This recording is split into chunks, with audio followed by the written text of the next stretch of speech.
deep ball for Darius Prince, and Philadelphia's on the board first.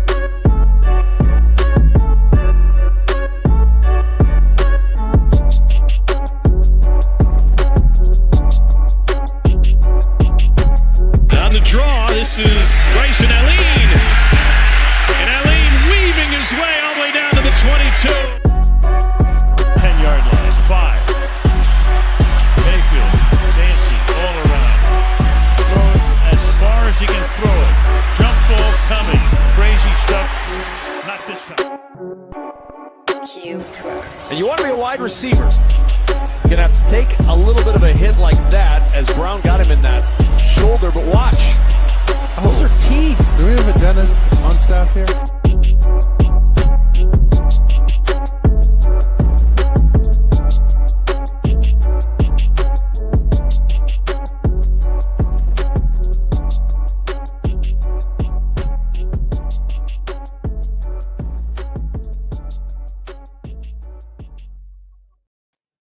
Welcome to the Dynasty Academy, episode 2, here on Shady Sports Network. I'm Michael Washington with Mark Onks. No Eli Manuel tonight. Something came up. He could not make it with us.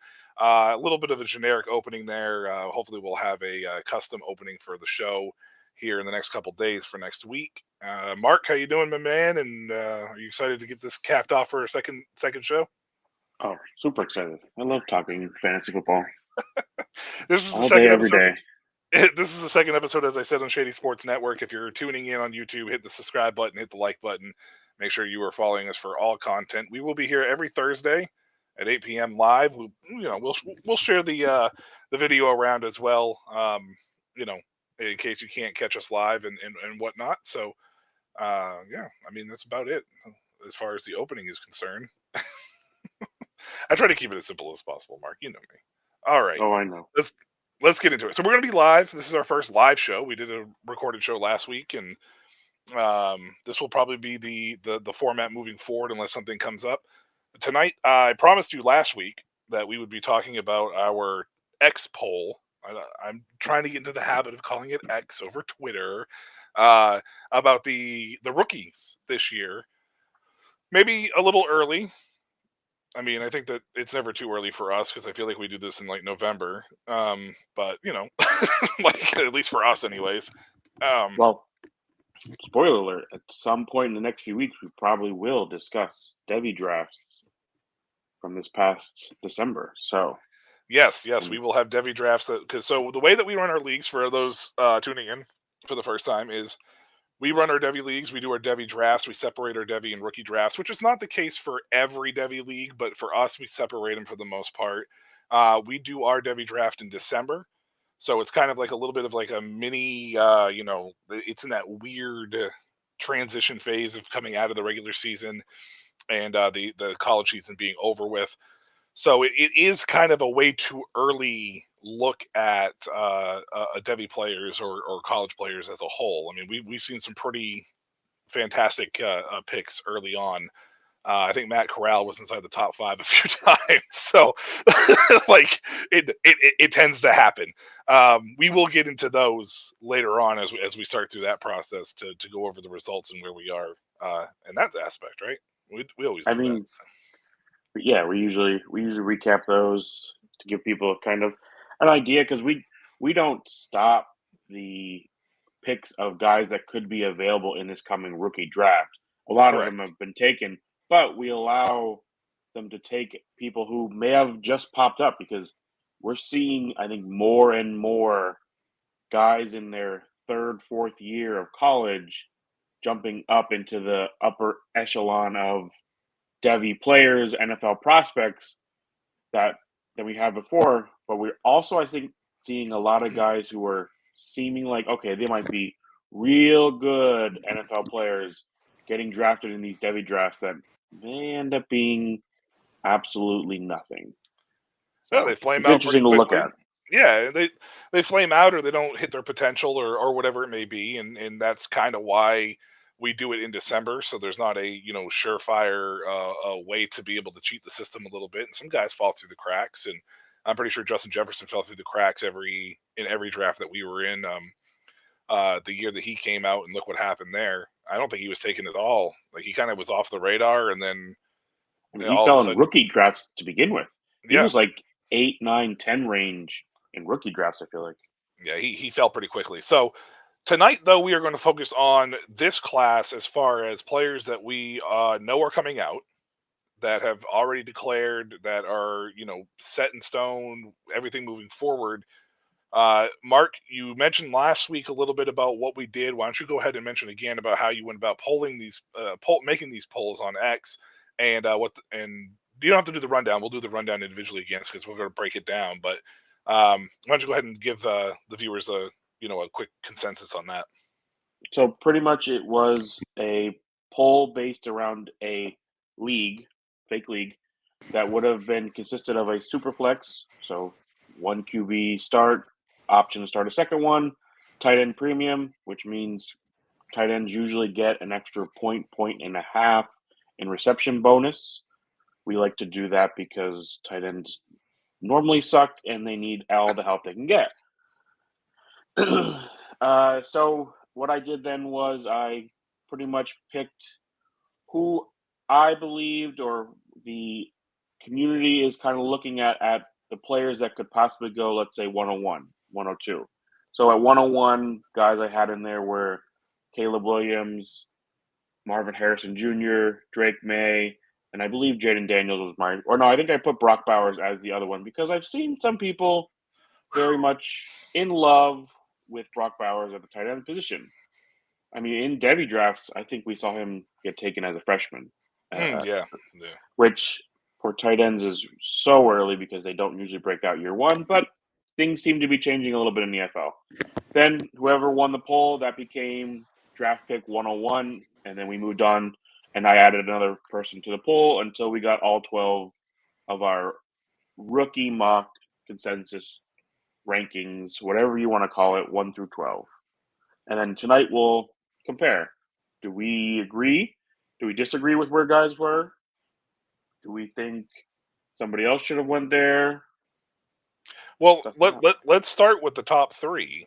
I mean, we could do these a little bit in bunches because I feel like that for the most part these standings and stuff aren't going to, or rankings aren't going to change based on who we are, with what we do. So let's just start with the top three. Caleb Williams, I believe, was number one, if I remember correctly. Marvin Harrison was number two, and Drake May was number three. Did any of that surprise you? Yes. Superflex Marvin league? Harrison being the number two did surprise me. I definitely thought it would be Caleb Williams and Drake May as the top two picks all around. In a Superflex league, the quarterbacks who are probably going to be the 2-3, 1-2, however they go, because there's rumors that Chicago's going to take Marvin Harrison with the 101. Which, if they do, that would be the dumbest thing they've ever done. I don't care what you think of Marvin Harrison Jr. You do not take a wide receiver with the 101. That's another time, though. So, yes, I was quite surprised. I was also very surprised at how close Marvin and Caleb were in percentage in the poll for the 101. It was only 17% difference between the two of them, a 53 and a 36%. For what some people are calling the generational quarterback to come out in the last few years, to not be that consensus at this point is crazy to me. Well, to be honest with you, I don't know if I'm necessarily as surprised at how close it was. It's probably more the fact that it was Marvin Harrison that was close and not Drake May that was close to Caleb Williams. And primarily the reason I say this about Caleb is because there has been a lot of talk about, where his mental is. Is he prepared for the next level?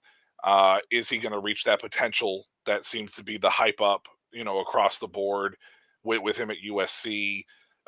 Is it going to be Chicago? Is it going to be another team that trades up that's kind of a dumpster fire or disaster? It doesn't surprise me that Caleb ended up being number one. It was just more surprising to me that Marvin Harrison Jr. was the close one, and not Drake May. Because I honestly, if I'm at 101 and I need a quarterback, I'm honestly contemplating whether I'm toggling between Drake May and Caleb Williams personally. And chances are I would probably lean Drake May's way, depending on where he lands and how the rest of the offseason goes and whatnot. So, I mean, Washington would seem like the likely spot for Drake May right now, with them having the number 2 pick, assuming they don't make the trade with Chicago to move up. I mean, I don't know where you stand with that. Is Drake May close to you? Is Marvin Harrison closer to Caleb? Like, what's your thoughts on that? Because my top 3 would probably be Caleb 1A, Drake May 1B, and then Marvin Harrison at 3. But Yeah, I mean, I'm still at Caleb as the 101, but I do not think they're far apart with each other between Caleb and Drake. Marvin is definitely the 3. I'll take him over the 3rd quarterback at this moment. But if Jaden Daniels finds his way into the top 3 of the NFL draft, that might change. And that doesn't really matter. Marvin Harrison could go anywhere. I'm not worried about that. But when a quarterback gets top 3 draft capital, that means something in the NFL. Even looking at Bryce Young and how poorly he played this year, he still was the number 1 pick. He's still going to get at least 2 years to prove himself, even under a new regime. So that means Jaden Daniels is going to get time to prove to be the quarterback. I mean, the only person we've seen not is Trey Lance, and his is more because of injury. I think if he'd been able to stay on the field, we never probably would have saw Brock Purdy do the things he did, because they would have kept riding Trey Lance because of all the picks they traded for him. You couldn't choose Brock Purdy or Trey Lance over Brock Purdy because Purdy played better. So I'm surprised to see Drake be so far down in these polls, because even for the number 2 pick, he was not close. It wasn't like it was neck and neck between him and Right. Marvin. It was a huge difference. He did dominate then being the 103, but I think that just more speaks to the guys after them not being at the same level as those 3. Like, those 3 are clear the number 1A, 1B quarterbacks and the number 1 wide receiver. Like, Neighbors is a good wide receiver. He's not close to Marvin at this point. You know, I think also landing spot is going to come to mind with Jaden Daniels as well, because if you really think about landing spot, like Zach Wilson ended up in New York as the number 2 pick, and the Jets were, from an organizational standpoint, that team has not been good, right? They have not been good at making decisions. They have not been good at supporting their players as far as like the development is concerned. That it's been a coaching carousel for the most part. At least with a team like Chicago and a team like Washington right now at 1 and 2, you have, with Washington, it's a new hope, right? It's a new regime, new ownership, a whole new front office. They appear to still be making the same mistakes, which concerns me as a Washington fan. But you would think that if they do take a quarterback there and they don't get somebody in there that's going to want to develop Sam Howell, and it looks like by the hiring of Dan Quinn, it's probably not going to happen. Howell's is probably done. They're going to probably take a quarterback at 2 if they don't trade for 1. So you have to factor in that is at least a landing spot, because it's going to be a staff and a regime that is going to put their eggs behind that quarterback. So they're going to try to get him and develop him, et cetera, et cetera. So that's probably a more promising landing spot. And then you have, certain teams like what happened with Carolina. Like if there's a team that's in the back that tries to trade up with Chicago that has the same problems that Carolina has, it may not be so appealing for Caleb. You know what I mean? Like, so landing spot's going to play a big part in that. And it attributes to Jaden Daniels as well.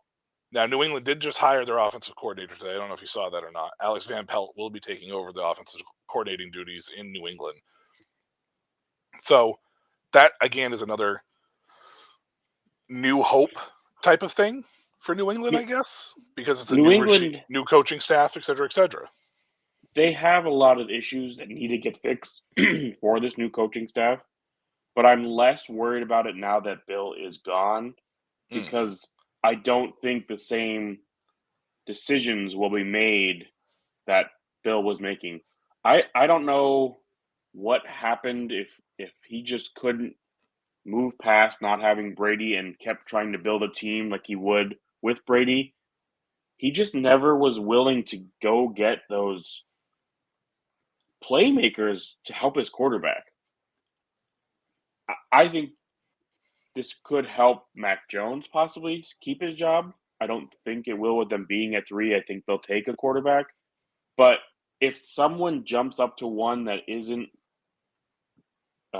Washington, if Vegas jumps up to get the number 1, or New York, or who else out there needs a quarterback at this point?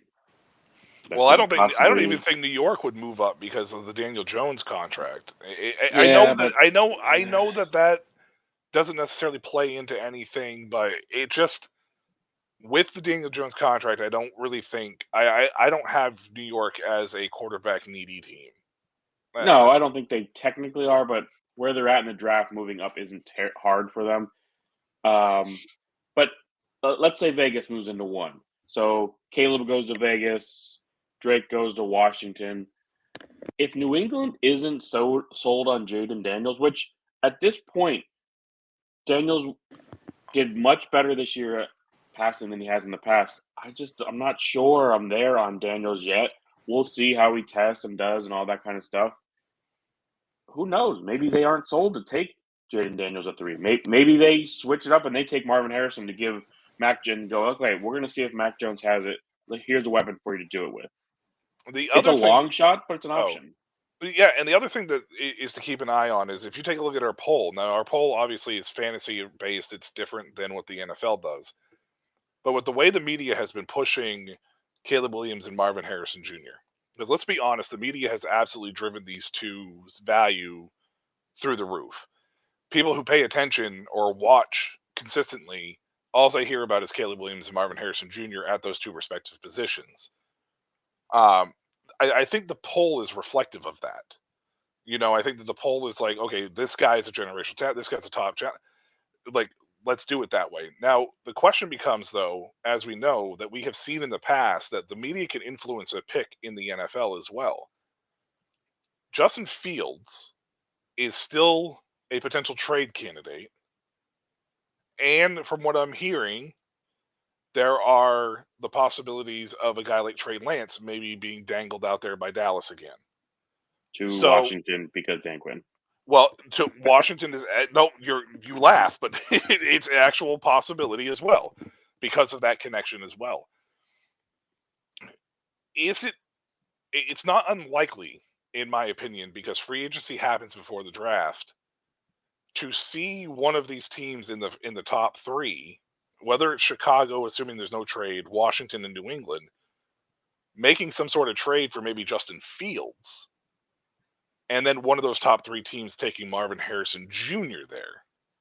Because, again, Marvin Harrison Jr. is being peddled as a top whatever candidate. And I think that you don't trade back if you want to get a guy of, quote-unquote, his caliber if you're in the NFL. So you might see a media-driven pick with Marvin Harrison Jr. before 4 because you don't want Arizona to get him at 4. I would not be surprised to see that happen. I wouldn't be surprised to see the Giants move up to do that also. I'm not sure any other team would move into there. But for Fields to get moved, I've had a hard time believing Chicago would trade him to Washington or New England and not want that pick that they have there. It's too much though for Justin Fields. It would be too much. There's just no way it would ever happen. Yeah, his value is not a first round pick, and no team is going to be crazy enough to trade a top 5 pick for Justin Fields. Watch Atlanta. I think they. Atlanta's a top 5 yes, pick. Yeah, I don't know where the Atlanta is at. I don't think they're top 5, but I don't know if I see Chicago making that move, knowing. I mean, they could get a wide receiver at 9, I guess, but they have so many issues. to me, it doesn't make sense. To me, for Chicago, it makes sense to trade the 101. I know everybody talks about rookie contract and all that, blah, blah, blah, blah, blah.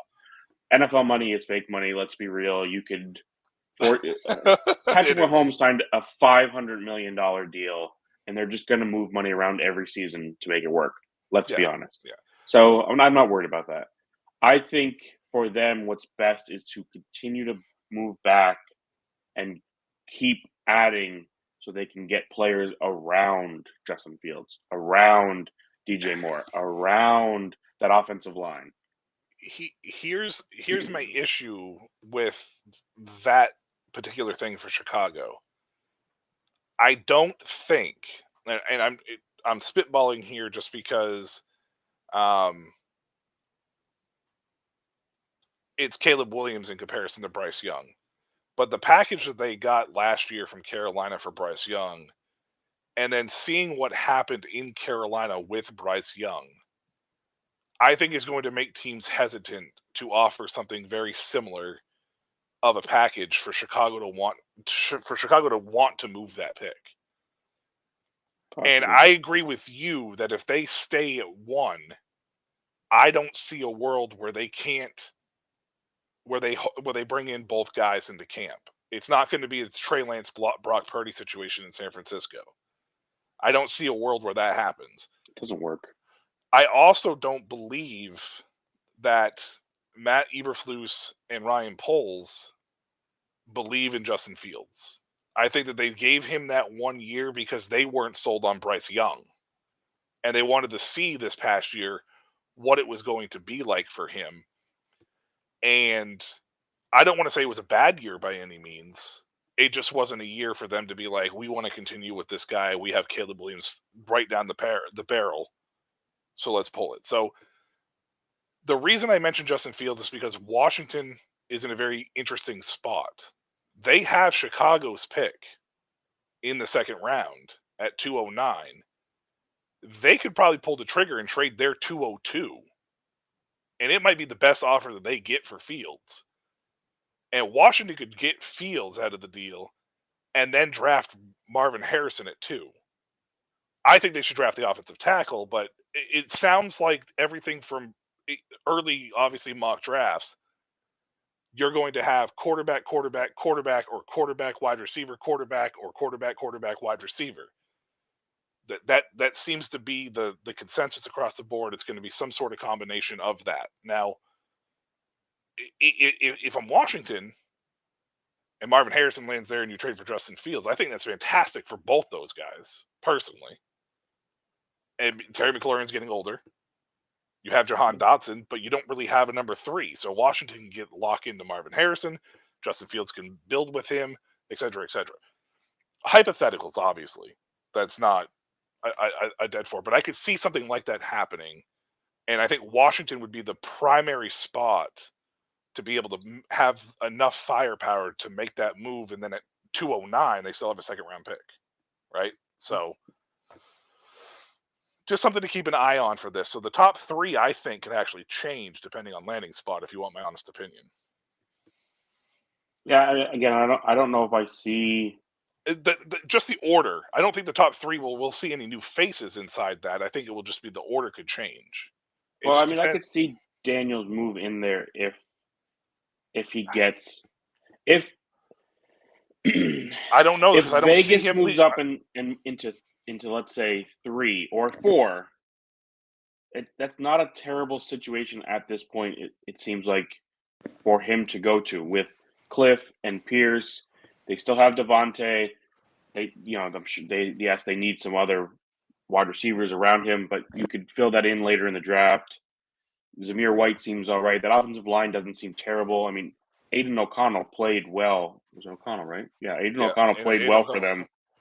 So I could see them taking that swing for either May or any of the 3. But I don't know that I would do it. But in a Superflex draft, having a quarterback taken in the top 5, even top 10 sometimes, becomes almost gold. You may not be able to trade for Marvin the next year, but you may be able to trade for a wide receiver plus that gives you the same as you would get from just Marvin Harrison or more. So Yeah, it's a tough I thing to say until those quarterbacks are in their spots. but even They're then though, I still don't see it though, and primarily don't see it because of the way that Marvin Harrison's being pushed.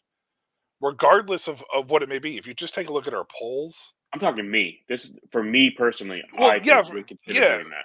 I People are I going to don't. keep Marvin Harrison at 1 or 2. There is Yeah, I was no, gonna I have no say doubt about that. I don't think, and that's what I think is I don't think the consensus overall, No, because I don't see Daniels jumping May, and I don't see no. Daniels ever jumping Caleb or Marvin unless something comes out about Caleb where teams completely take him off their board because of his head. Now, the head issue is a very big thing. I mean, we saw what happened with Jamarcus Russell. We've seen what happened with Ryan Leaf in the past. Like, the head thing is a very big thing. It's just a matter of whether or not teams are willing to overlook it or they're going to dwell on it. It's going to be the key. And it's such an important position, and it's such an important pick for these franchises that they have to make the right decision because you can set your franchise back. Like the Jets, they scramble for Aaron Rodgers, a 40-year-old quarterback, right? Like, I'm at the point I'm not sure I see a team not taking Caleb as the first quarterback off the board. I don't think so, but you have to wonder because these red flags have been popping up since December. Like, they've been popping up since December, and there's been grumblings. Like, teams are starting to find red flags. Teams are starting to not be so sold. Like, And then the other side of that is teams trying to devalue the pick so that they could trade in, not having to give up as much as. and that's a very big possibility too, which one of doesn't those work in things in the fantasy NFL. trades, by the way. Don't do that. Don't devalue a doesn't. player and then try trading for him. It's the dumbest strategy ever. Does not work. Don't do it. Like, just disregard it. All right, the next three, a little surprising. Malik Neighbors, Jaden Daniels, Brock Bowers, the tight end. You mentioned last week, that Bowers being that low was surprising to you. Yes. Um, Because he's being pushed just like Harrison and Williams, and the love the community seems to have for tight ends a lot of time, especially these generational tight ends like Kyle Pitts, who these freak of natures that are going to come into the league and take it by storm. Tight and they end is never do. just it's a tough position to play to be fantasy relevant right off the bat. Sure, yes, Sam Laporta as a rookie this year looked awesome. And When was the last one before him? Right, exactly. We've started to see it's opening up a little bit. We've got a few more tight ends now in the mix that seem pretty good compared to previous years. And I'm not saying Brock Bowers won't be awesome. I'm just not willing to use a top 6 pick on a tight end that I might have to wait 2 years for. I have him ranked at 7 personally, but I think that's more because the people after him, I'm not totally sure on yet. He could end up moving down when I do more research on Brian Thomas, on Troy Franklin, on Keon Coleman, on Jonathan Brooks, Braylon Allen, Blake Corum, whatever other running back you want to throw in there. But for right now, he dominated in college at 18, 19 years old. He did all those things. But it's so much easier to dominate against college-level linebackers and safeties and cornerbacks, even at Georgia and in the SEC, because not every guy goes pro. Pro, you're getting the top 2%, I think, of college players overall. So, yes, he dominated in college. And where he goes will matter, because one thing that matters for tight end is the scheme. Wide receiver matters less. Quarterback, it matters less. It matters the most with tight end. Because as we see with Kyle Pitts, if they don't get out there to catch passes and are just blockers, they don't score you fantasy points. Their sole job isn't to just catch passes like wide receivers are, like running backs are. It's other things for tight ends. So it's tough for them. And that's my issue with the tight end at 6 here. Like, I may have Brock Bowers. Here's my thing. I may put Brock Bowers at 7-8 as a ranking, but I'm not ever spending a top 10 pick on a tight end. It's just never going to happen. I would be hard pressed to spend a top 12 pick on a tight end in a deep class like this, primarily because you take a look at a guy like Sam Laporta. He was the 10th overall pick last year in the rookie draft, and he went in the second round of almost every fantasy league that had regular rookie picks for us. Tight ends take so long to develop that I could not justify spending a top first round pick on a position that I have to wait 3 to 4 years for to fully develop. Now, like you mentioned, Sam Laporta is kind of an outlier in this situation. And he wasn't a top 10 pick. Like, you get that value. Like, Dalton Kincaid was a first round pick. And he had an all right year, but I wouldn't go out of my way to be like, I'm so happy I got him when I could have got Sam Laporta in the second. Nope. You know what I mean? Like, so Brock Bowers being at 6 isn't surprising because of how he's being pushed, but it's surprising because I feel like the fantasy community has not learned. Like, nobody has to think like me by any means. Like, nobody has to think like me, and not everybody has to by any means. But the tight end, if you just look at the tight end position, even if you have a Travis Kelce, a George Kittle, I don't think it's a difference maker enough at that position to justify spending high rookie picks on tight ends. Because I don't think it gives you that much of a positional advantage. Because every year there's a guy who you take in rounds 10 and less that jump into the top 7. If you could guarantee me, now obviously you can't, but if you could 100% guarantee me I was getting Travis Kelce, not this past season, but the 3 seasons before that, that production for at least the first 3 seasons, it's worth it. And that's the only way it's worth it, because those seasons were the best tight end fantasy seasons over a 3-year span you're ever going to see. It was yards, it was touchdowns, because he was mainly the focal point of that offense. Correct. Him and Tyreek. So if you were giving me that production, yeah, I'll do that all day, because I know at year 2 or 3, I'm going to trade him away and get a whole package for him. And I got a couple years of his production, and I'm going to move on from him. But you can't guarantee that, because you never know. Everybody tried to say Kyle Pitts is going to come in and do that right off the bat. And he had 1,000 yards in his first year. But you know what he didn't do? Catch touchdowns. And for tight ends, he had 1 in London. Yeah, 1 in London. That's right. 1 in London. He was, for the longest time, he could only catch touchdowns in London. 2 straight years, he only had touchdowns in London. Played in London, now maybe he'd be a great tight end, but in Atlanta, not so much. They are so scheme dependent that you can't trust the player. You have to go on where they go. If Brock Bowers goes to the wrong scheme, it's going to be the same thing. When they start running 2 tight end sets and everybody starts focusing on Brock Bowers and the team start deciding, oh, we're going to uncover the other tight end, guess where the quarterback's going to throw the ball? To the other tight end. He's not going to care that Brock Bowers is this generational guy that fantasy players want. Teams, players, they don't care about fantasy. Yeah, no, they don't. Don't waste your time on tight ends in early rookie drafts when you could probably get a tight end in year 3 or 4 who's going to score you better points.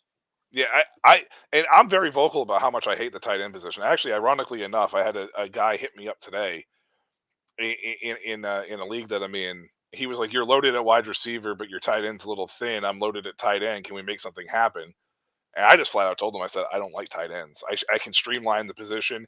I'll be all right with it. Like, I might hit on a guy and then turn around and, like you said, in a year or 2, move him. But it feels like every year there's a tight end that comes out of nowhere that was a tight end 15 or below the year before and catapults themselves into the top 10, top 7, top 6. I don't believe that there is a positional advantage at the tight end position that can make or break a team. Now, if you have a couple of them on your team, sure. But you take a look at a guy like Dallas Goedert, and I know a lot of that was injury-based, but you take a look at a guy, Dallas Goedert, he was what, tight end 6 or tight end 5 2 years ago, and I don't even think he cracked the top 30 this year. So even in the games that he played, it was almost felt like he was an afterthought in that offense. So until the end of the year when they're trying to like force feed him the ball. It felt like Right.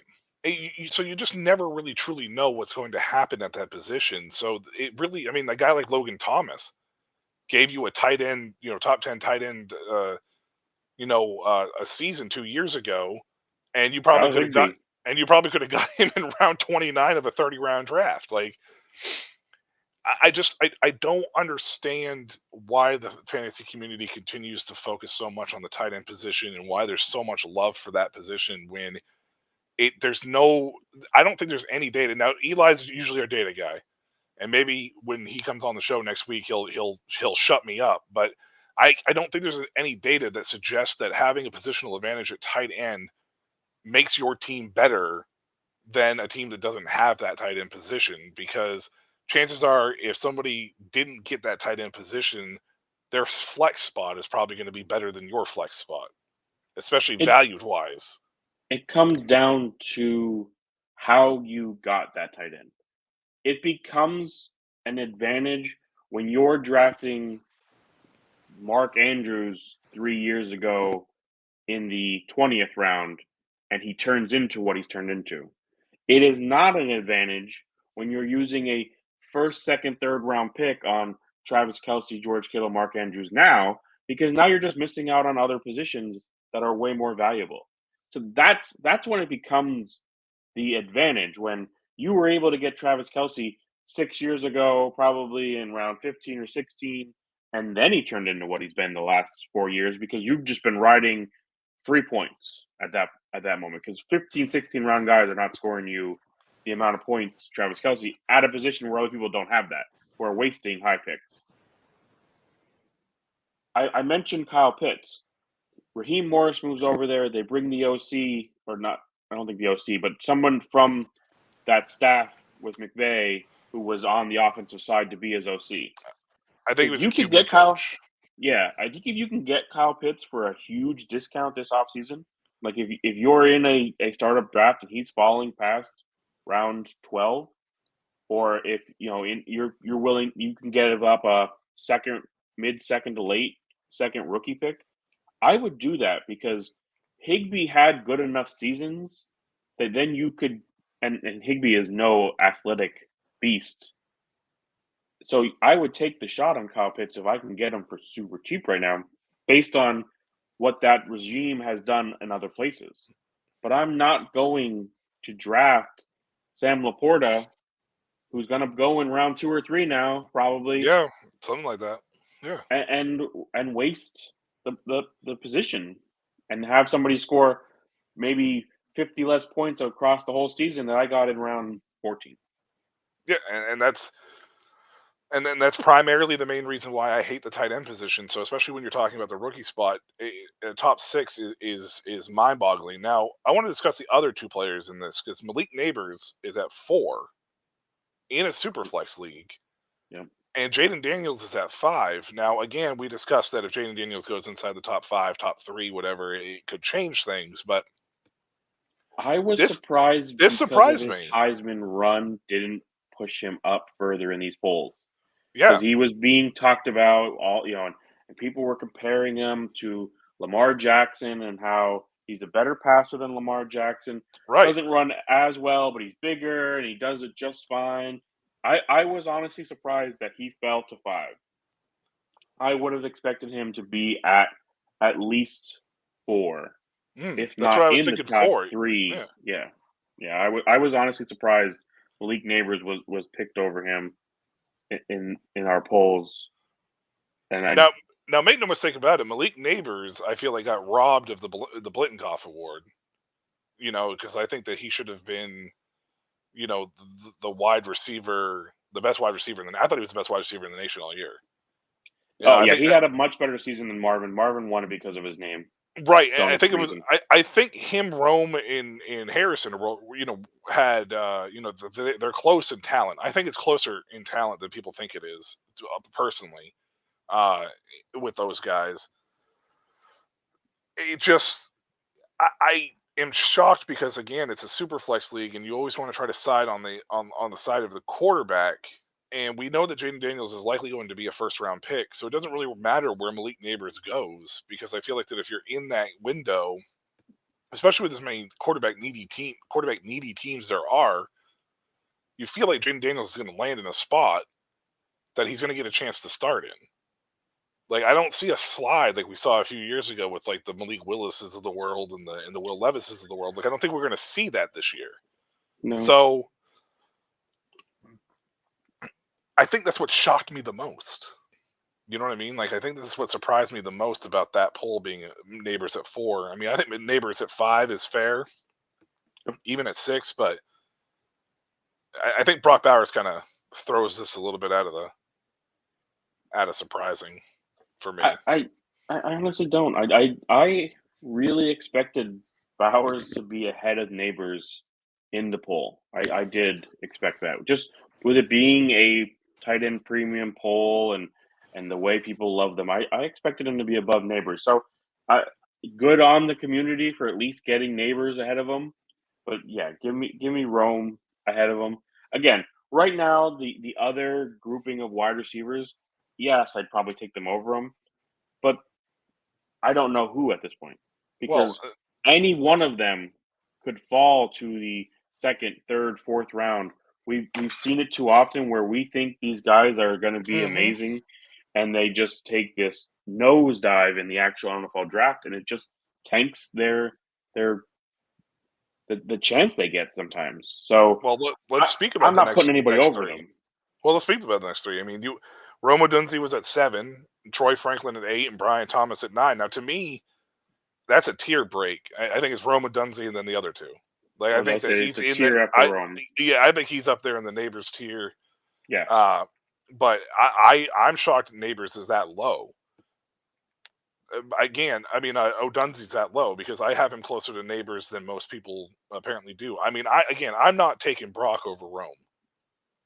And I'm very hard pressed to take Brock over Franklin or Thomas. I'm not a huge Franklin guy, but I would have a hard time being at that 8-9 spot, looking at those 2 in the face, and not possibly taking Troy Franklin just because of the positional side of things. Like, I like Brian Thomas better than Franklin, but that's just me on a personal level. But it's hard because, like you said, every year we think that these guys are going to go in a certain spot, and the hype is there, and then that's why ranking them now, I have Bowers at 7 until I know more about these next 5 to 6 wide receivers after Rome, because Brian Thomas, Troy Franklin, Keon Coleman, Xavier Worthy, A.D. Mitchell, I'm sure I'm missing somebody, are all in this little clumping of wide receivers that are all so close to each other that at any moment one of them could be 7 and one of them could be 15. Yeah, I have Bowers at 8. I just wanted to throw that. I have Brian Thomas ahead of him personally, which is fine. Until I understand more, because coming out of LSU, Terrace Marshall looking like he was going to be one of those guys along with Chase and Jefferson, and then finally getting the chance and nothing happened. So Brian Thomas scares me for that same fact. If Marshall could have gone to anywhere other than Carolina, anywhere other than Carolina, God, maybe he will. But the what ifs of the world. Those are things that Brian Thomas could go to Carolina, and maybe this would work out better now. But who knows? I mean, we were all very high on Jonathan Mingo getting time to be with Bryce Young, and we liked him and moved him up, and he went to Carolina, and he didn't really have a great season. And that's why that grouping will be there until I have more clarity on them. But I would rather Brian Thomas over Troy Franklin at this point. I would rather him over Keon Coleman, over Worthy, over those guys. I love Keon Coleman, though. As a Florida State fan, I saw a lot of Keon Coleman, and I think he's for real. So I have mixed feelings about Keon Coleman. A lot of people do. He has the size. He had touchdown production, but then can he separate? Is he just a bigger version of N'Keal Harry? Or is he closer to, guys like maybe Devontae Adams, where they're bigger Adams separates well now, but he had to learn that. Devontae did not come into the league being the I'm going to be open all No, the time. it took him Devontae 2 Adams. years. It took him 2 years, but Devontae actually struggled with drops. Keon, I don't really think struggles with drops. No, but again, Keon might just need to learn some intricacies of being a wide receiver. Yeah, for sure. Ways to get open, because everybody loves to talk about how these guys don't separate. Cornerbacks in the NFL are really good. You're Yes. not going to be open in the sense of you're wide open most of the time. Half of yard of separation is sometimes all you need if you have the right quarterback throwing you the ball. Yeah, for sure. This is the same conversation I had about Drake London. Nobody wanted to listen to me about Drake London. The guy can't separate. He can't. No, The dude but cannot separate at all. He can go up and get the ball. Yeah, so can Keon Coleman. I don't know if you've seen some of his catches that he's made. He can go up and get the ball. Right. So if he has the right quarterback, has the right help, he could be the guy. Keon it's just one of those guys where it's like, okay, if he goes to New England, I don't know how I feel about Keon Coleman in New England at this point, knowing there isn't really anything else around New England, who's the quarterback, yada yada yada. I just think for me, Keon is going to be one of these kind of guys that if he doesn't go in the first round, but I honestly think he will be at the end of the first round somewhere. If he doesn't go in the first round, he has the potential to, and maybe it's different than the Drake London situation, because if Keon Coleman goes on day 2, he has the potential to do kind of like what Romeo Doubs is doing in Green Bay. Or Devontae Adams did in Green Bay, where the pressure to perform isn't on him as much, where Drake London kind of had it like it was right off the bat. You know what I mean? Like, was it 9? I thought he was like pick 5. I don't think he was that early. Atlanta, I think, Pitts was 4. No, he was 8. He was pick 8. That's right. Pick 8. He was. But still, he's probably not a top 10 pick. But he was the first wide receiver off the board that year too. So, like, the pressure was automatically on him there, and I think that when that happens, and you know that you start hearing those criticisms, you're overthinking things, et cetera, et cetera, et cetera. Drake London may be fine here. He may blossom into a fantastic wide receiver. I just think that if Keon Coleman kind of gets in that point and he doesn't have to have that pressure on him, and he can kind of develop into it, I think he can get there. Obviously, separation is a problem. That's why Coleman I don't have higher than Bowers on my list at all. I just personally think that I really like Keon Coleman, and he's at 10, by the way, on this list. 10, 11, 12 is Keon Coleman, Michael Penix, and Xavier Worthy. Penix, there's a lot of issues with him. I don't even know if he's going to be a top 12 pick. I love Michael Penix, but durability is a huge issue. And how much of it was that 3-headed monster at wide receiver?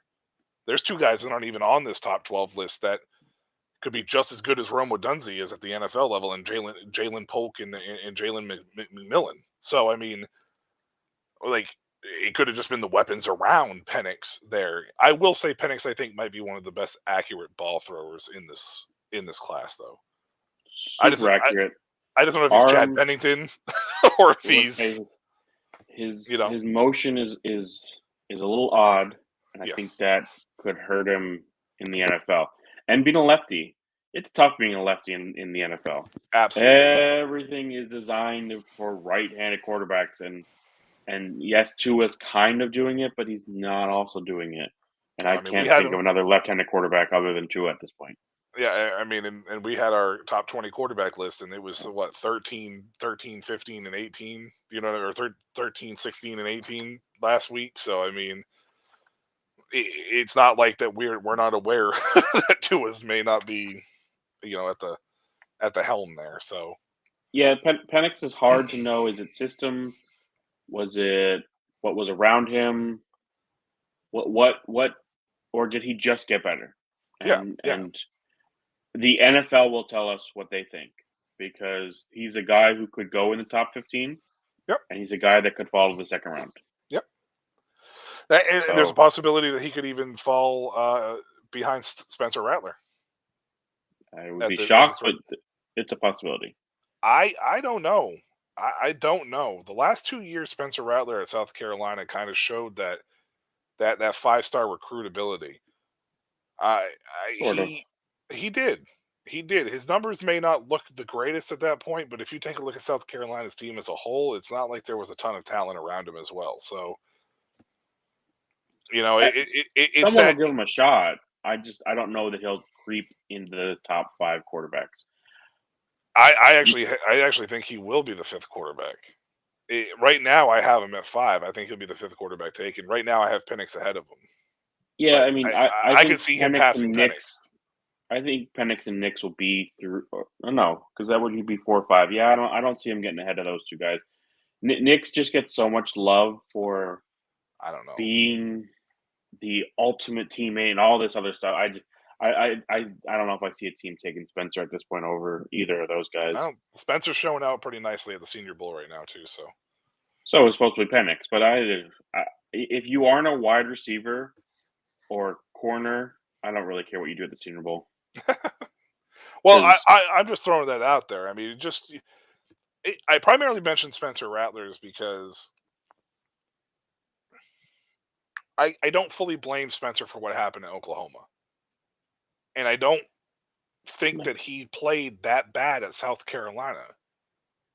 No. South Carolina's offensive line was one of the worst offensive line 2 years ago, and Spencer Rattler had some pretty good numbers. But I don't think Spencer Rattler was that good to begin with. I'm not saying Spencer Rattler's going to go have like a Hall of Fame career by any means, or that he's going to go win multiple Super Bowls. But again, you still never know. Like it's so hard, and like these 5-star recruits, there's something there to make you a 5-star guy. It's just a matter of whether or not you've reached that full potential, and maybe South Carolina was the best spot for him as well. Hopefully, it humbled him a little bit. Sam, I will keep an eye out for any offensive lineman that may go undrafted or unsigned. I promise you. Don't worry, the Southwest Storm will be okay. We will get you offensive linemen, I promise. For those of you who don't know, Sam, that is that's the Shady Sports top guy there. He works with the Southwest Storm of the Arena Football League, and he is struggling to find offensive linemen. So he's been hounding me the last few days to find some offensive linemen for him. Got to get up into those Dakotas and Minnesota and Montanas and get those lower college offensive linemen, because those dudes are beasts up there usually. They just don't get the recognition because of where they play football. That's where you got to go scout them from. You hear that, Sam? Go hit up the Colorado School of Mines. That's where you're from, so go hit them up. They had a powerhouse for the last 2 years. I'm sure you can find somebody over there. Better than Colorado University, that's for sure. Don't get an offensive line from there. Just don't even. We could go on a tangent about Colorado because I got very strong opinions on that. So Sam's already heard about me on my opinion on Colorado. So as well, Colorado gets more hate and more love than they deserve either way. Oh yeah, for sure. Yeah, I don't hate on Colorado. It's just I don't believe in the hype, and everybody else does. So I mean, supposedly they have a better offensive line this season. We'll see. Yeah, we'll see what happens. They're also jumping to the Big 12, so we'll see what happens there. That's going to help them. They don't play defense there. At this rate, it feels like that's going to help them, yes. Especially with the teams leaving in general. It's even going to get even better for them. Yeah, for sure. So anyways, back to the top 12 list real quick, because we got a little bit off there. Sam, thank you for that, by the way. No running backs in this top 12. Now, consensus is saying that Trey Benson, Blake Corum, Braylon Allen, I feel like I'm missing who? Oh yeah, Jonathan Brooks are probably the top 4 guys in this running back class. Are you surprised there's no running back on this list? Yes and no. Yeah. I'm not surprised because I don't think, because like you just said, consensus has these 4 guys as being the possible top running back. So nobody can really agree on who the guy is. So outside of me making a poll with probably 3 of them and 1 other position player, I think it was going to be hard to get someone in the top 12 because right now nobody knows who they want to be or who is the consensus top running back. If I had put Braylon Allen on there, maybe he would. I don't think so. I think we would have had the same scenario where none of them get on. It's only surprising because it just usually a running back at least slides in somewhere for someone just in general. But even when we look at the draft analysts for the draft and who they think top running backs are, Braylon Allen is number 9 on Mel Kiper's top 10 running backs. So, to him... But Braylon Allen, I still feel like is still getting a lot of hype in the fantasy community world because of what they saw 2 years ago. I feel like this has a tendency to happen. But it's not just the young; it's also the size, which actually concerns me. Other people it doesn't concerns me. Jonathan Brooks, I think, is the consensus number 1 on most overall running back rankings from a quote unquote the experts. He didn't play last year. Outside he played what, games. Like 1 game, 2 games? No. I think he had at least 4. Well, I mean, it wasn't a lot of games that he played, and he played well. Played really well. Well, of course he played well, but I mean, it's just like he was hurt for most of the year. So is there durability? Like running back, and we'll transition this into the running back conversation that I wanted to bring up and talk about here to close out the show. But it's kind of a fair assessment that you would think that running backs are kind of being shuffled out here. I just don't feel like that. Like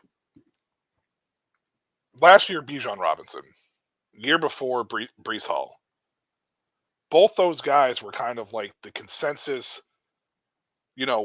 Kenneth Walker, even 2 years ago, you could put into that category. We're kind of the consensus, like, we're going to be the guy. Jahmyr Gibbs as well, you can factor him in. So the last 2 years, those 4 guys were really like the cream of the crop. So you knew that they were going to be first-round picks at some point in time. I don't really feel like we have that this year. So it's not really surprising to see running backs down the board. I'm just a little bit surprised that none of them snuck into like the 11-12 range. Just because of the running back. That's the only reason I thought one would, was just because people would want to get a running back in there. And they did not have, like, until I think picks 11 and 12, they didn't even break 20% in any poll. So there was just no thought of a running back.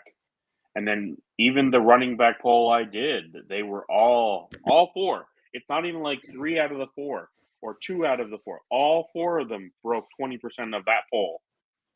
So no one can decide. I think at this point, everybody's just waiting for the NFL draft. And I think free agency is playing a role this year for running backs because there's the possibility of a lot of quality running backs being free agents. Now, we heard the same thing, I think 2 years ago it was, that there was going to be a lot of quality running backs in free agency, and it didn't turn out to be anything. But we're looking at Saquon. We're looking at possibly Tony Pollard, Austin Eckler. Just those 3 guys alone, that's a big fantasy running back room right there. So where they go could play a role of who drafts where. I think that the free agency, as far as the running back side, does play a role, but I think it's a little more minimal than you think it is, only because, which leads us into the next topic of the running back position. If you take a look at the NFL as a whole, look what happened to Dalvin Cook this year, just for starters. Like, he got let go by Minnesota, not because he was underperforming in Minnesota. He had a great year the year before. It was just a financial move, and it was time to move on. And he made a bad decision, first of all, by signing with the Jets. I think it was a terrible decision. There was no way that he was ever going to see the field over Breece Hall. It made zero sense. Breece wasn't ready. Unless Breece was still hurt, it made 0 sense for him to go there. He should have gone to Miami. I'm kind of glad he didn't go to Miami, though, because then we would have never – I don't think we would have seen Devin and Chain unless Cook failed miserably in Miami. Because I'm glad to see a chain play the way that he's playing. But yeah, I don't know, man. It's just the running back position is hard because a lot more teams are going to the RBBC, which I think is good for the running back position. It's bad for fantasy value in the sense of the way of what we remembered running backs to be. Now, this poses a dilemma. Most leagues start 2 running backs. It's the minimum. I say most. Some leagues have started to adjust and start going into that 1 running back spot, but for the most part, it's a 2 minimum start at running back. How are we tackling running back moving forward? Because you and me more than Eli have always stressed the importance of the running back position. I still think the running back position is important. I do not believe in the 0 running back strategy in a sense of waiting till round like 8 to take your first running back.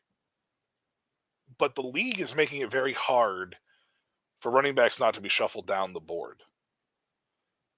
And what's your strategy? How do you look at it in a standpoint to make the adjustment to this? It's, well, a big part of it's going to be how does the rest of the draft look? But in the past, I would probably jump on running backs early to try and get the best guys. Where now I would probably run more of an approach that I'm going to let guys fall depending on where they fall to. Bijan, was around the 7-8 spot, I feel like, in startups last year before he even played a snap. And I probably would have taken him there myself if I wasn't taking a quarterback. Now, I'm probably going to take a wide receiver in that spot and wait to see, can I get a Breece Hall in round 2? Well, somewhere 3, 4, 4th round, depending. Quarterbacks have made a huge change, I think, to the way we draft fantasy also, because we're seeing, I think, a lot more quarterbacks go in round 1 than we did before. Even guys that are probably a tier below being round 1 quarterbacks, you don't want to miss on at least getting one of those. Yes. And Sam is totally correct. That's what you're looking for, the passing game running back. The running back that can get passing work in the RBBC. Now, you want a guy still getting some between the tackles, but the guy who's getting the majority of catches is who you want to own. It's what made Etienne so valuable this year, because he was doing well on the ground, but he was still more of the passing game guy. It's what made Breece Hall so great this year, because he just took the whole backfield to himself, but he was still the passing game guy. James Cook, the pass catcher of the group, and he earned more in the main run game because of it. So yes, you want that player. Now, you do not want the guy who's only catching passes from the backfield. Also, you need a running back who can do both pretty well, but better at catching passes. That's how Josh Jacobs ended up finally becoming the running back we all wanted, because Vegas decided to finally start throwing him the ball when that was his main role at Bama, and yet Vegas was like, yeah, we're just not going to do that with this guy. I think one of the biggest things that these teams are starting to realize is you either need a guy, like you said, that can do both, because it opens up the field when they're on the field, because you don't know what you're going to get. Am I going to get a passing route this time, or am I going to get a run off tackle? Like Najee Harris is an interesting case. It's a very curious case of Najee Harris, and I think the offensive coordinator had issues with that, but he was all over the place at Alabama. He was lining up, he was catching passes, he was doing this, and then when he went to Pittsburgh, they were like, we're just going to run you up the middle every play. And year one, with Big Ben, they Right. threw him 90 balls. Right. 90. Yeah. 90. And then we move on to a rookie quarterback and we decide we're not going to throw him the ball anymore. Whatever it may have been. So this is where I think the RBBC, though, comes into play and where I think it's really good, because I think you can start using a 2 running back set that gives you, if you can find both 2 guys that can do both. And Detroit's a prime example of this because David Montgomery is a very underrated pass catcher. But you take a look at what Detroit and Jahmyr Gibbs did, like the way they utilized both those running backs, they were on the field sometimes at the same time. Like, Yeah, and you just that's never the knew smart where it thing was to do. right, and you never knew where it was going to come from. Jahmyr Gibbs And- was the running back 10. Montgomery was the running back 12. Right? Yeah. See, like that, and they play for the same team, and and I think that Sam could probably attest to this. But I've said numerous times that the strategy in the NFL, the way that the game has evolved, is similar to what happened with the wide receiver position. Remember when the football was first started, it was just like running the ball all the time. They didn't have a wide receiver out there. Then they developed a wide receiver. They put one wide receiver out there, and people were starting to get really mad about it. They were like, what is this happening? You can't pass the ball. Ah! Then they were like, well, what happens if we put a second wide receiver out there? And then the second wide receiver was kind of just there. It was more of like a decoy more than anything. They still ran the ball heavily and they passed. And then over time, somebody came along and was like, well, why do we have the second wide receiver if we're not going to use him? Now, to me, I can't think of 12 wide receiver 3s that I would want over any of the top 12 running backs in the league. So if you can find guys that are very similar, what's going to stop anybody from being an RB2 in a system? And how much more valuable are they going to be than a wide receiver 3 at some point in time? That's who was a the great best question for Eli and his who was the data. who was the best wide receiver 3 in your mind off the top of your head this year? And do you think that if there was enough people who employed the Detroit Lions system with 2 running backs, that there would be a second running back that you couldn't utilize in the same capacity? And guess what? They're going to be cheaper. I hate that because I think running backs should get paid, but we all know that that's not going to happen. So let's put that to rest. So Rashee Rice ended up being a wide receiver 3. No, I mean a wide 20. receiver. I mean a wide receiver 3 on a team, not a wide receiver 3 in fantasy. A wide receiver 3 on a team. Who was probably the best Tyler wide receiver 3 on a team? Tyler Boyd comes to mind because of you have Chase, you have Higgins. Boyd is your wide receiver 3. And what did Boyd end with for the season? Like what? 45 receptions for 700 something yards, maybe? Not even, maybe 700 yards. He was 67 for 667 and 2 touchdowns. So he had 67 for 667. So he was. You're telling me you can't find an RB2 somewhere or employ an RB2 there that gets you 1,000 total scrimmage yards and more touchdowns? That's probably more valuable to your team. This is where the RBBC, I think, actually helps. Especially if you employ it like Detroit did. Like David Montgomery, well, make no mistake, David Montgomery was the second back in that system. He may have started out as the first back, but over time, Jahmyr Gibbs took that over. Yeah. That offense went as Gibbs did. David Montgomery was more important than their wide receiver 2. Who was their wide receiver 2? Josh and that's Reynolds. how important David Montgomery was. Exactly my point. So that's my point. So, like, for me, I'm with you. I don't think the 0 running back strategy works. No. It may work, but you have to get lucky with your wide receivers hitting, because once you start getting into that wide receiver 4, that wide receiver 5, is the production going to be better than a guy that you're going to get in round 2 or round 3 at the running back position? And I don't think it is. I think you have to be even more lucky to hit on the running back that you're waiting to take. Raheem Mostert's at 31 don't come along to be the RB4 of a season. It's so touchdown dependent, though. Well, yeah, I mean, even though he still had, he had good, he had 1,000 yards, but yeah, he had 18 touchdowns. But I'm saying, like, yeah, he worked great for you this year. Even David Montgomery, you got him probably later. He worked great for this year. But that does not happen that often. So waiting till round 9 to take your first running back, I think puts you in this position of, all right, out of these 4 guys I got, who's going to hit? Rashad White is being championed as the 0 running back. These guys just don't come along like that. Rashad White still had a terrible yards per carry like he did the previous season. The difference is he caught 60 passes or something along those lines. Yeah, right. If he doesn't get all of the passing game work, he's not the RB8 on the season. Right. So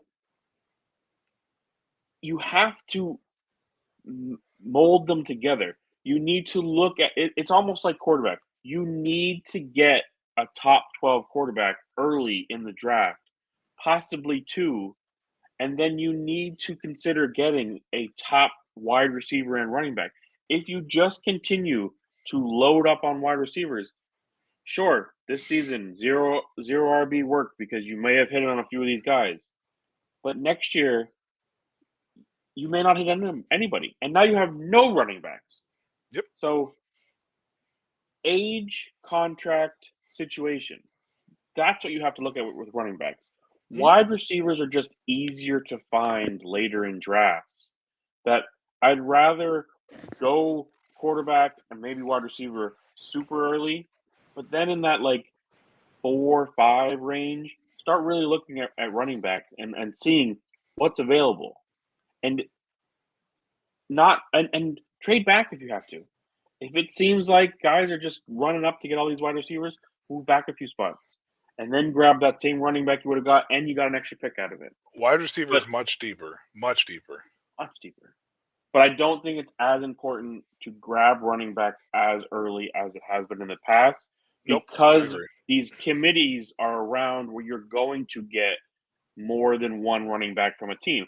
In the past, you were only getting Derrick Henry. You weren't getting Tyjae Spears with Derrick Henry. Right. Now you can get Derrick Henry and Tyjae Spears. And you could start Tyjae Spears at least as your flex running back or your RB2 if you have great wide receivers to go with it. Yep. But you need to find those type of running backs. Yeah, and that's the big. You need to be able to hit on them. Yeah. That's the tough spot. Hitting on them. The ADP for running backs this past season, when you compare them to where they ended up, Bijan was the number 1 running back in ADP. Jonathan Taylor was at 4. Eckler was at 7. Jacobs was at 9. Chubb was at 11. Harris was 12. Pollard was 13. Stevenson was 14. Henry was 15. Pierce was 16. Those are the type of things that just crush you when you take guys that high for the running backs compared to, everybody wants to champion CMC as this great thing, but he's in a great system that utilizes him well. Yeah. He's going to fall off at some point.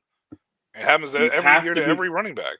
You have to be fluid with running back. You have to be looking to bring in the younger guy, bring in the committee, pass catcher, and get what you can for running backs before they run out. I think it's the cliff, too. The cliff for running back, when they hit that cliff and they fall off, they don't have a safety anything. There's no parachute. Yeah. I mean, Raheem Mostert's a very interesting case because people are like, well, what about Raheem Mostert? And it's like, he was a 31-year-old running back, yeah, but his first 8 years in the league, what was his highest total in carries? You know what I mean? So it's like all but combined, his first 7-8 years in the league probably didn't even match how many carries he's had the last 2 years that he was healthy, right? So, you know what I mean? Sure, he had 209 this year and 181 last year. And the other 6 years, he didn't even total 300 between 6 years. That's what I mean. So it's easy to champion a guy like Raheem Mostert and put him out there as a champion for a post 30, age running back when you don't see the field. And maybe that's the new thing. Maybe Miami accidentally stumbled upon a good way to prolong running backs' careers. Just don't use them. I think Arthur Smith tried that with Bijan Robinson at the beginning of the year, didn't he? He did, yes. Just don't use him. Put him out there as a decoy, and now Pittsburgh fans actually think the hiring is good as the offensive coordinator. It's still better than Matt Canada, so. I think it's Matt Canada 2.0. Arthur was good in Tennessee. They had a good team. He was a tight end coach. He wasn't even the offensive coordinator. No, he was the OC. Yeah, he was. He was the OC for Tennessee. For a year? 1 year. But they had a good season. That's why he got the job. I don't know. I think it was the coattails of having a good team and him just taking over the guy that was in front of him. Yeah, I don't know. But I also think Vrabel helps in that. When you can focus on being that side of the ball instead of being the head coach, it makes a huge difference. Some guys just can't do it. And other guys, it works perfectly for them. Yeah, Josh McDaniels is a prime case. I mean, he's a better offensive coordinator than he is a head coach. I mean, you can't deny that. Adam, I don't even want to say Adam Gase. I think he's just garbage in general. But, I mean, he rode the coattails of Peyton Manning, so. Part of Arthur Smith's problem is he's drafting these guys all in the top 10. You're taking Bijan, you're taking London, you're taking Pitts in the top 10. And now everybody's going, well, you got to use them. Sure, you should have used them better, but that also might not mean the best thing for that offense. And then you decided Desmond Ridder was your best guy. So, maybe instead of taking Pitts at 4, maybe we should have looked at a quarterback. I don't know. I get a very Matt Nagy sense of vibes there that he benefited in Tennessee from having a good system and a good team, where Matt Nagy's benefiting from having a good system and a good team. Hey, this could be great for Najee Harris.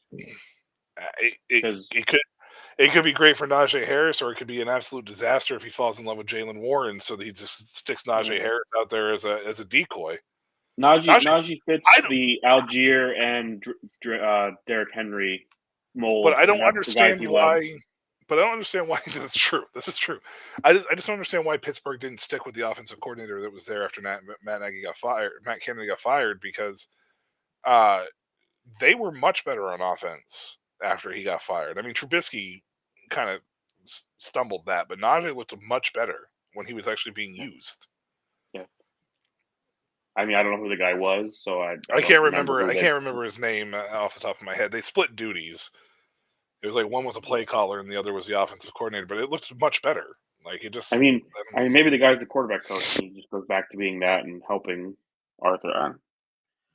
I'm not upset about it until I see more when they go back to being coordinators. I believe in some of these guys more as coordinators than just head coaches, because I just don't think some of them can be head coaches. And I'm not upset about it because I'm not a Pittsburgh fan. So to me, hopefully they fail, but that's beside the point. I just think it's a disaster it reminds me so much of like when the Jets hired Adam Gase coming off Miami, his stint with Miami. Like, what the hell did you see there? That was being the head coach though again.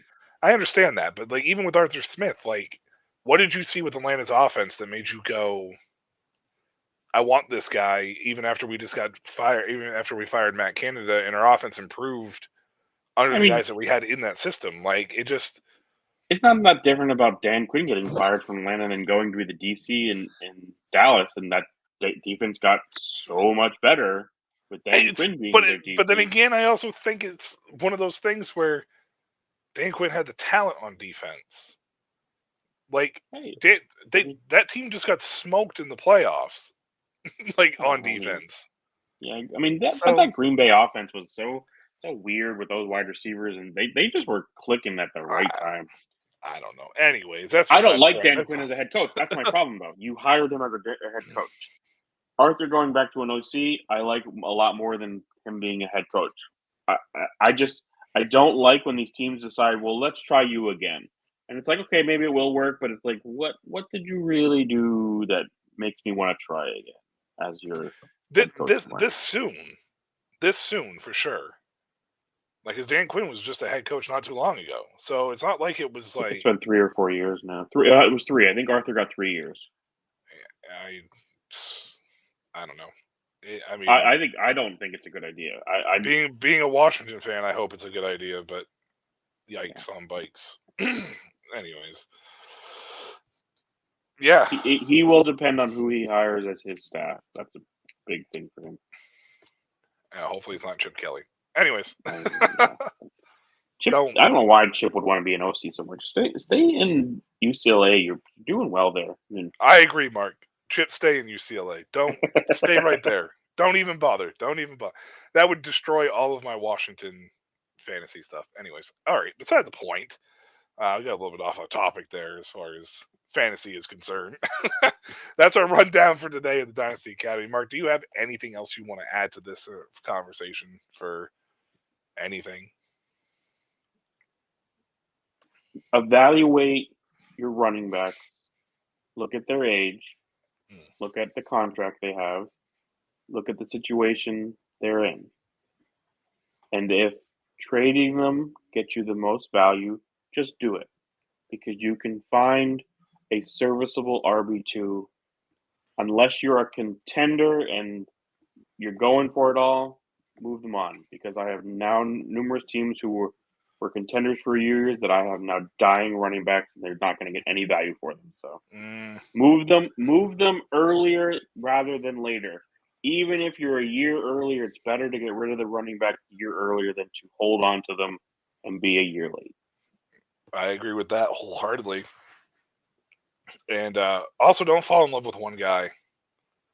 I made that mistake too many times, and it's destroyed me with numerous teams, and I'm still digging myself out of a hole in some of them.